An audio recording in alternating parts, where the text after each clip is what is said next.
Swayam Prabha. Digital India. Educated India.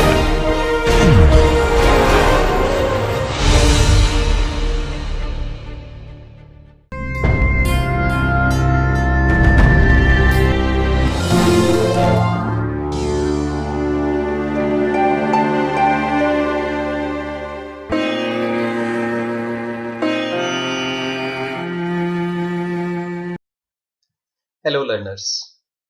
Today we will continue with our module on evidences of evolution from the paper Evolutionary Biology.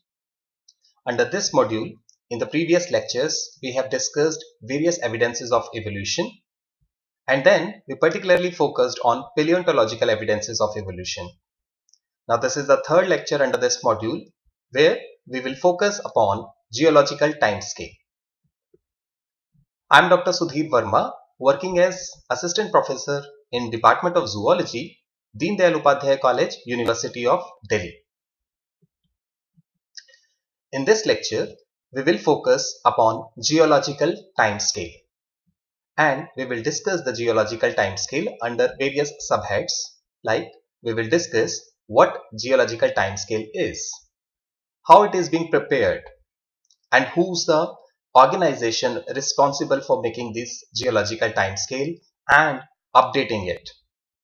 We will also discuss the various terms that are being used in the geological timescale, what are the components or divisions of this timescales are, and then side by side we will discuss about the significance of having such a geological timescale. So starting with geological timescale, about what it is. A geological timescale is a chronological dating system that relates geological strata, which in other words we call as stratigraphy, with time. So a combination of stratigraphy with time is something we call as geological timescale. It is being used by the geologist as well as the paleontologist to describe the timing and relationships of various events that have taken place on Earth. It is based on the principle of uniformitarianism, according to which the natural geological processes were uniform in frequency and magnitude throughout time. You must remember we discussed the theory of uniformitarianism when we discussed about general theories of evolution. The earliest geological time scales simply use the order of rocks laid down in the sedimentary rock sequence, which we call as stratum, with the oldest at the bottom. Now this principle or law is called as law of superposition, according to which the oldest strata are the ones which are present at the base or the bottom, whereas the ones which are present above them or present at the top are comparatively newer. The fossils provided the opportunity for workers to correlate between geographically distinct areas. So how fossils are actually proving helpful to us in deciding the geological time, that we'll discuss under the geological time scale. Geologists and paleontologists constructed the geological table based on the relative position of different strata and the fossils which are present under these strata. So, in geological time scale, basically a combination of stratigraphy or the study of strata is being combined with the study of fossils or the paleontology. William Smith gave first geological map of most of the Britain. So, whenever we discuss about the geological time scale, we remember William Smith for his contribution of mapping Britain in geological senses. But with the advancements in the science, with the discovery of radioactivity and the radiometric dating methods, absolute dating study started. And the first geological time scale, which was published in 1913, was given by British geologist Arthur Holmes. Later on, in 1974, the Global Commission on Stratigraphy, which is now called as the the International Commission on Stratigraphy started to establish global geological timescale. This is the organization who has the responsibility of preparing the geological timescale and updating the same time to time. So let us quickly discuss about this organization. This is the largest and oldest constituent scientific body in the International Union of Geological Sciences, that is IUGS. And the prime objective of this organization is to precisely define the global units, just like systems, series and stages of the International Chronostratigraphic Chart, that in turn are the basis for the units of geological time, that is periods, epochs and ages. These terms are just like any other time which we represent in the form of hours, minutes and seconds. So in geological time or the international scale of geological time, we use the terms periods, epochs, ages, etc. We'll discuss this in a bit from here. This organization sets the global standards for the fundamental scale for expressing the history of Earth. So this is the prime organization that put forward various standards which are globally acknowledged for expressing the time on Earth's history. Now if you see this scale, on this side you can see various kind of fossils which are present in different strata of the rocks. Consider this as one rock which is presented in different sedimentary strata, and each strata is being occupied by a particular type of fossils. And on the right side you see the different zones of time which have been named on the geological time scale. Now this correlation of time with the fossils in the strata is something the biostratigraphy is called. Whereas on the extreme right you can see some figures. These figures are basically the numbers or the years presented in million years kind of thing, where these numbers come from actual radiometric dating. So in this figure you actually see two things. This is the fossils which provide relative dating of rocks and the relative time scale, whereas these numbers are coming from radioactivity based studies or radiometric dating based studies which provide the absolute dating. The different kinds of fossils characterize different intervals of time, and this principle is called as principle of phonal succession. Now moving ahead with our discussion with relative and absolute timing, the geological time scale is discussed in these two forms. The one which is based on relative time, we call it as chronostatic one, which is mainly by the biostratigraphic studies.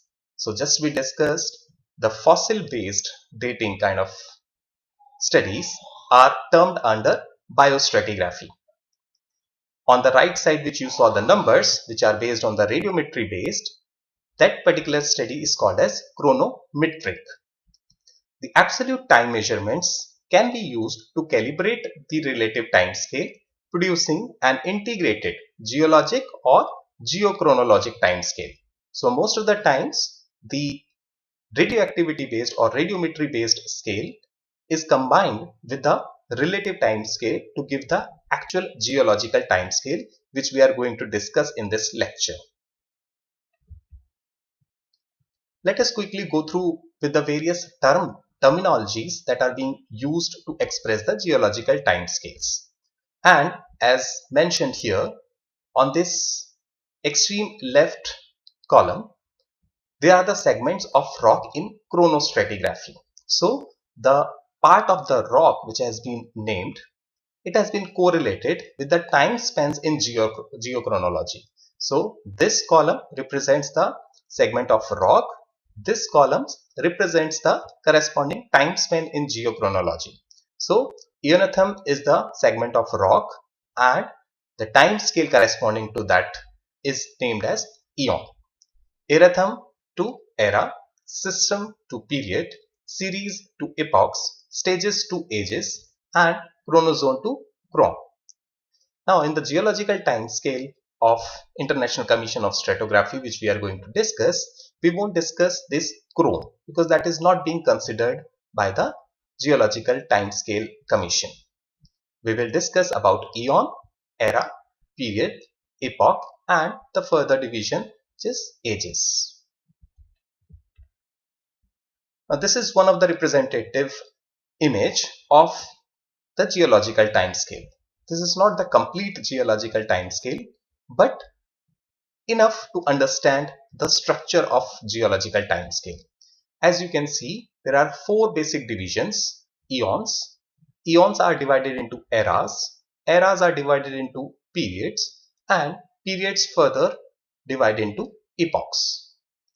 Now, if you talk about the first division, that is eons, from older, that is at the base, towards younger, there have been so far four eons which have been characterized throughout the history of Earth. The first starting with Hadean, then Archean, Proterozoic, and the Phanerozoic. Phanerozoic is the eon which is currently going on. So the recent eon where we are living now. Whereas these are the three Precambrian eons. Let us start our discussion about geological timescale with the understanding of eons, and then we'll keep on moving to all these parts, and I will focus about the part which we are discussing using this red colored box.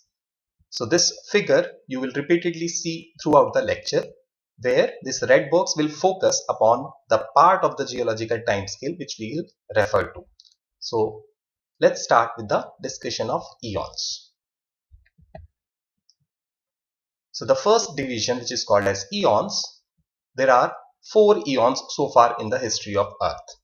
The first one was the Hadean, followed by Archean, followed by Proterozoic, and lastly the recent one, which is called as Phanerozoic. The first three, that means Hadean, Archean, and Proterozoic, are combinedly called as superaeon Precambrian. Now, why we call as Precambrian as a superaeon, you can understand because it is comprising of three eons before the Phanerozoic. If you see this pie chart, this is the Phanerozoic which we are living in right now, the eon currently going on. Almost 88% of the time so far that has elapsed on Earth has been covered by these Precambrian super eons. Here you can see the time points. So 4.54 billion years ago, this is the time when Earth started till the point where we are living right now. So the whole time has been divided into these four eons. Let us start with our discussion on Precambrian eon. This is another representation, and you can appreciate that most of the time point so far has been taken up by these Precambrian eons, the three eons which we talked about, and this comprises of the recent Phanerozoic eon which we are talking about. The Precambrian super eon is also called as Cryptozoic, and that is the only super eon which we have in our geological time scale. This Precambrian super eon, as we just mentioned, comprises of Hadean, Archean, and Proterozoic eons. This is named so because it preceded the Cambrian period. Now, Cambrian is the first period of our current Phanerozoic eon. So, since this represents the time before the Cambrian period, we call it as Precambrian period, and it is divided into these three eons. As I just mentioned, it accounts for almost 88% of Earth's total geological time.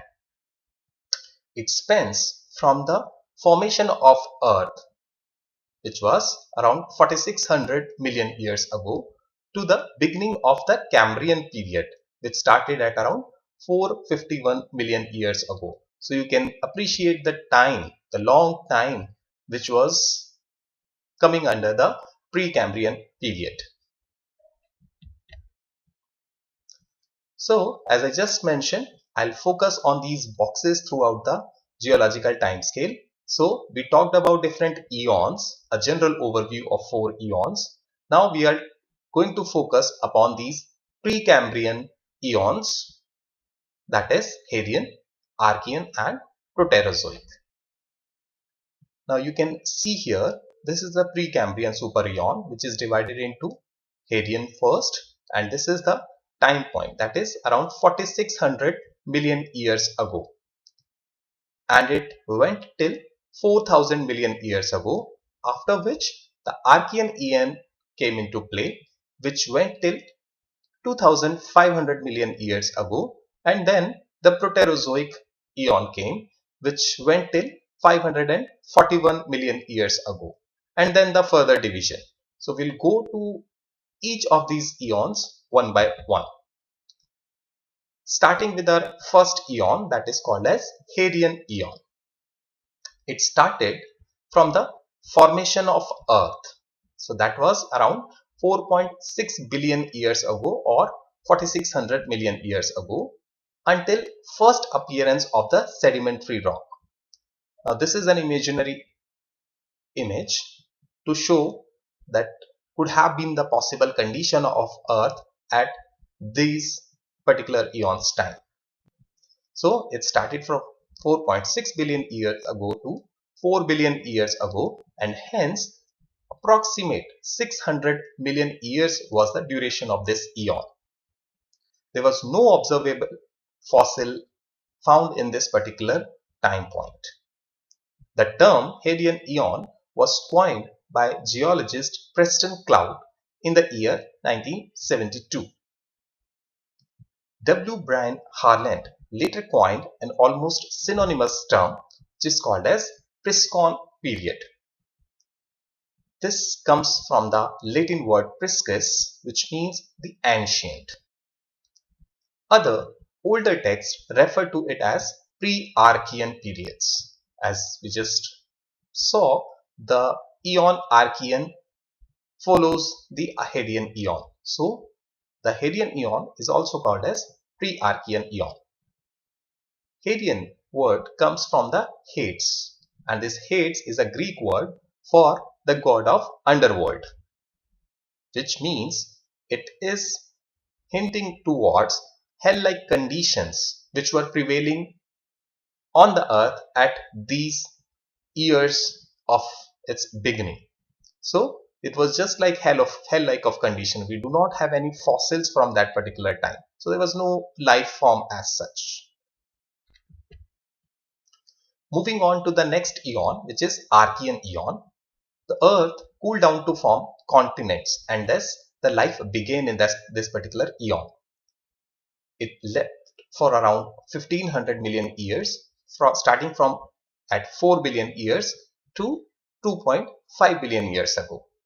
The appearance of sedimentary rocks, stromatolites and benthic prokaryotes were seen. The Archean word comes from the ancient Greek word which means the beginning or the origin, and you can have an idea from this imaginary image that what could have been the possibility of Earth at this particular time. Moving ahead, the next eon is called as Proterozoic eon. The time from the appearance of oxygen in Earth's atmosphere to just before the proliferation of complex life on the Earth. So this around 1959 million years long period, starting from 2500 million years ago to 541 million years ago, is something that comes under this Proterozoic eon. The word Proterozoic comes from the Greek words protero, which means the former or earlier, and the zoic, that means the life. So the earlier forms of life come from this particular eon. This eon has been divided into Paleoproterozoic, Mesoproterozoic and Neoproterozoic, which correspond to the appearance of planktonic prokaryotes, eukaryotes and the multicellular organisms respectively. So these are the three Precambrian eons that we just discussed. Let us quickly move to the eon where we are living right now. That is the current or the recent eon named as Phanerozoic. This is the current eon on geological time scale, and it started around 541 million years ago and it's going till present time. This is the eon during which most abundance is seen in terms of plant and animal life. The term was coined in 1930 by an American geologist, George Halkett Shelvick, and the word originates from the Greek words phaneros and zoe, which mean the visible life, because this is the time when we actually have seen the existence of life. It is divided into three eras, which is called Paleozoic, Mesozoic and Cenozoic. So that means we are moving ahead from the eons to the era now. We are not talking about the era of Precambrian periods. We are now focusing upon the recent eon, which is called as Phanerozoic eon, and we are going to discuss the era which come under this Phanerozoic eon. And there are three era, that is Paleozoic, Mesozoic and Cenozoic. Paleozoic means the old life, Mesozoic means the middle life, and Cenozoic means the new life. And as we just mentioned, it started at around 541 million years ago and it's going till now. So these are the era which we are going to discuss now. We have discussed this Precambrian eons, we have discussed the Phanerozoic eons, and now moving ahead to the next division of the geological time scale in terms of era, where we are going to discuss the era of Phanerozoic eon. The first era is called as Paleozoic era. The word Paleozoic comes from the Greek words Paleos, which means the old, and the zoic means the life. So it represents the ancient life. This era is the earliest and longest era of Phanerozoic eon. It started at around 541 million years ago and it went till around 251.9 million years ago. So it's the longest era of this eon. This is the time where the dramatic geological, climatic and evolutionary changes were observed in the history of Earth. The Paleozoic comes after the Neo-Proterozoic era of the Proterozoic eon and is followed by the Mesozoic era. As you can see here, the Paleozoic is divided into different periods like Cambrian, Ordovician, Silurian, Devonian, Carboniferous and Permian, starting from 541 million years ago to 252 million years ago. And on this chart, you can see the corresponding position. Remember, we are talking about Phanerozoic eon, under which we are currently discussing the Paleozoic era, which is divided into Cambrian, Ordovician, Silurian, Devonian and Carboniferous Permian periods. Here we are talking about these periods. So starting with the first period, which is called as Cambrian periods. Now in the coming slides, we will discuss all these periods under the similar formats. We will focus upon the word which has been used as a name of that particular period, who has derived that word, what is the duration of that particular period, and it's starting from where, ending at where, and the major organic event that took place on this particular period's time. So regarding the Cambrian period, it came from the word Cambria, which is the Latin name for the city of Wales. The name was given by Adam Sedgwick in 1835, and this period started at around 541 million years ago and it went till 485.4 million years ago. So a total duration of around 55.6 million years. There was a sharp increase in the fossil of invertebrates. So this era, basically this period, represents the large fossil record of invertebrates.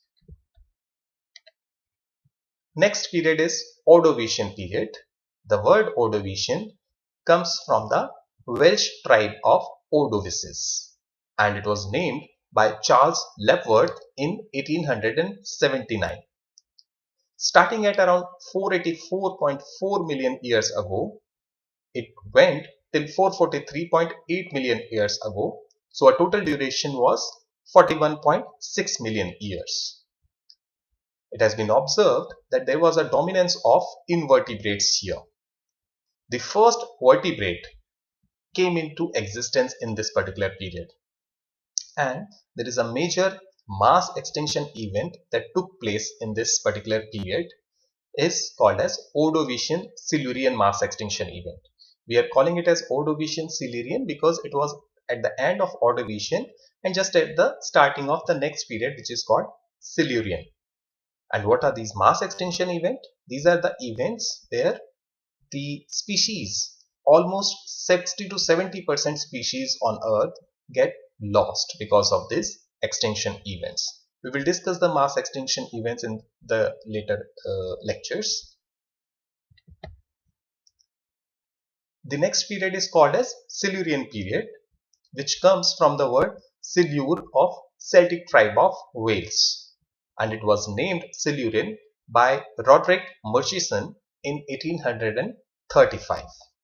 This 24.6 million year long period started at around 443.8 million years and it went till 419.2 billion years ago. This is the period where the first land plants and land invertebrates originated. This period also observed the Ordovician Silurian mass extinction event, which we just discussed. The next period is Devonian period. The word Devonian is derived from the Devon, that is the place in England where rocks from this period were first studied, and this name was given by Sedgwick and Murchison in 1839. This period lasted for around 60 million years, starting at 419.2 and went till 358.9 million years ago. This period is also named as Age of Fishes because most of the fishes flourished in that particular period. The first land vertebrates originated here. There was another extinction event which took place in this period. It's called as Devonian period mass extinction event. The next period, which is called as Carboniferous period, it is divided into two. That is Lower Carboniferous period, which is also called as Mississippian period, and there is Upper Carboniferous period also, which we'll discuss in the next slide, which is called as Penicillian period. This Mississippian period was named so because of the Mississippi basin where rock formation of this period were discovered, and it was named by Alexander Winchell in 1869. This period started at around 358.9 million years ago and went till 323.2 million years ago. So a duration of around 35.7 million years comes under this period. And this is the time where the development of amphibians and insects took place. So the next period within the Carboniferous is called as Upper Carboniferous or Penicillian period. Pennsylvania state is the reason why this is called as Penicillian period. This is the state where coal productive beds of this age were widespread. This is named by H.S. Williams in 1819, and the duration of this period is around 24.3 million years, starting from 323.2 million years ago till 298.9 million years ago. The appearance of early reptiles took place in this particular period, and all the modern classes of fungi originated in this particular period only. The last period under the Paleozoic era is named as Permian period, and the word Permian comes from Perm region in Russia. This was named by Roderick Murchison in 1841. This period lasted for around 47 million years, starting from 298.9 million years ago to 251.902 million years ago. And the major event that took place, one of the mass extinction event, which is called as Permian Triassic extinction event, took place in this particular period. Proliferation of reptiles and extinction of many early forms of invertebrates took place in this particular period. So we talked about Paleozoic era and we discussed the various periods which come under this Paleozoic era.